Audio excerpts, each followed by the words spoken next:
The locket that passed through 6 generations of silent women. The locket weighed almost nothing. That was the first shock when Eleanor held it in her palm at 3 in the morning. Not the weight of it, but the absence of weight. After 71 years of carrying it in a leather pouch under her nightgown, she had expected it to have grown heavier with time, the way grief does. Instead, it felt hollow, weightless, like something that had already begun to leave her. She sat at her kitchen table in the dark.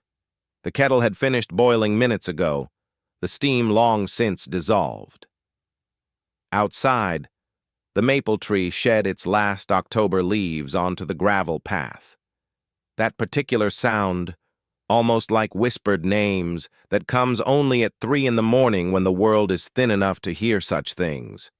The locket's chain pooled across her fingers like a silver vein.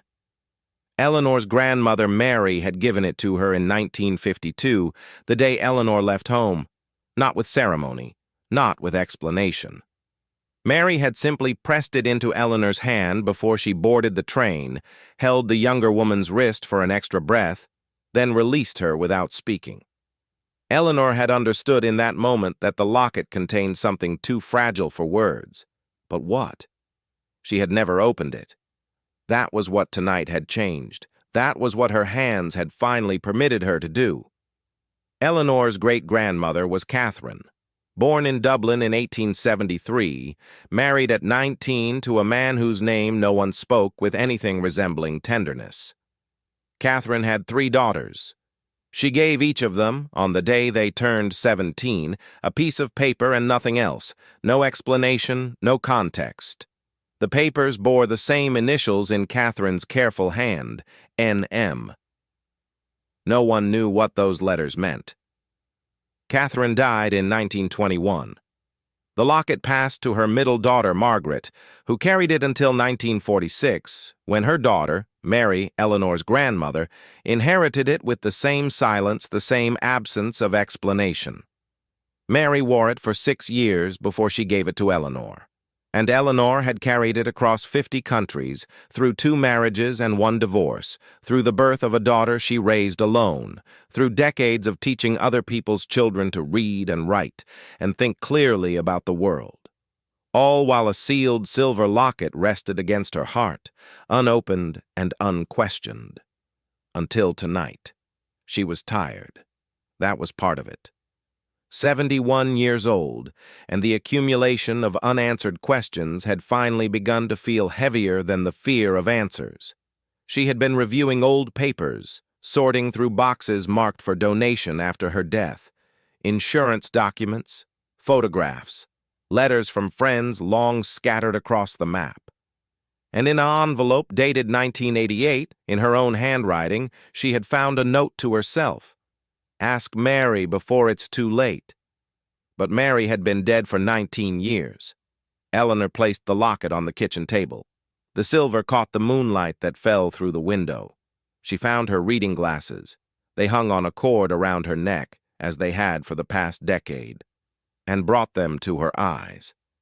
The locket's clasp was small, intricate, designed by someone who expected it to be opened many times. Yet no one had opened it. Not in 71 years. Not in the 40 years before that. Not, perhaps, in the entire time Catherine had kept it. Eleanor's hands trembled. She pressed the clasp. It gave. The locket fell open against her palm. Inside was not a photograph, not a lock of hair, not a piece of jewelry or a scrap of fabric. Inside the locket was a single piece of paper, folded to impossibly small dimensions. And on it, written in handwriting she recognized as her great-great-grandmother Catherine's own, was not a name, but an address. And underneath, in shaking letters, "Tell her she was loved." Eleanor set the locket down. She could not breathe properly. She understood then, not all of it, but enough, that Catherine had carried the knowledge of something unspeakable. A daughter given away, perhaps. A child born before marriage. A granddaughter born in shame, bearing initials that could never be spoken aloud in Dublin in the 1890s. tell her she was loved. This was all that could survive the silence. Eleanor rose from the table. Her legs felt unsteady. She moved to the small bookshelf in her sitting room, the one that held her genealogical records, the family trees she had been piecing together for 30 years. She found the volume dated 1890 to 1920 and opened it to Catherine's entry. Catherine had 5 children in all, her records showed. But there had been a 6th, a name that appeared in one census, 1891, and nowhere else. Initials only, NM, listed as housekeeper in a town 2 counties away. Then nothing. The name erased. But loved, Catherine had written. Loved enough to hide a locket for 100 years. Loved enough to pass the secret, sealed, from one woman's hands to the next. An inheritance of silence that somehow preserved within it an inheritance of devotion. Eleanor sank into her chair. The address on the slip of paper was in Cork. A house. A place where a girl with initials NM might have been sent to live with a relative, to disappear into ordinary respectability, to become a woman whose story could not be told. The sun was beginning to rise. Eleanor watched the light change from black to dark blue to the color of cold stone. Her daughter Sarah had texted her at midnight, a habit, a way of saying goodnight across the miles that separated them. Eleanor had never told Sarah about the locket. She had never mentioned the sealed inheritance, the mystery of it. But Sarah had a daughter, Emma, who was 17 years old this year. Eleanor held the locket in her hand and thought about what it meant to be a woman who carried the weight of other women's secrets, what it meant to pass something down not because you understood it, but because you trusted that one day someone in your bloodline would be ready to open it. She thought about Catherine pressing this locket into the hands of her daughters, knowing she could not tell them why. Knowing that her own daughter, the girl with initials NM, the disappeared one, might never hold it herself.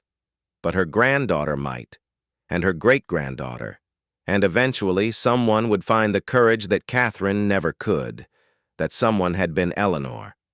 The kitchen was full of morning light now. The maple tree outside had stopped its whispered shedding. The world was no longer thin. Everything was ordinary and solid and real. Eleanor set the locket on the table and reached for her phone. She pulled up her email and began to type. Sarah, I have something to tell you, and then I'm going to tell you why I'm finally telling it now. She wrote about Catherine, about the locket, about a girl named NM, whose only memorial in this world was 4 letters and 2 words hidden inside silver. The locket rested beside her as she wrote. It was still almost weightless. But in the full light of morning, Eleanor could see something she had never noticed before in all the decades of carrying it. An engraving on the back so faint it was almost invisible. A single word, unbroken. Not the chain, which was delicate and could snap. Not the metal, which could tarnish. The unbroken thing was not the object at all. It was the love. It had passed through 6 generations of silent women, Catherine to Margaret, to Mary to Eleanor, never speaking its name, never ceasing, never breaking. A love that survived erasure. A love that left clues. A love that waited, patient and quiet as a locket unopened, until someone finally had the courage to ask what was inside. Eleanor folded the letter from Catherine and placed it back in the locket. She closed the clasp. She held it to the light once more. Then she fastened the chain around her neck and picked up the phone to call her daughter. It was time for the silence to end.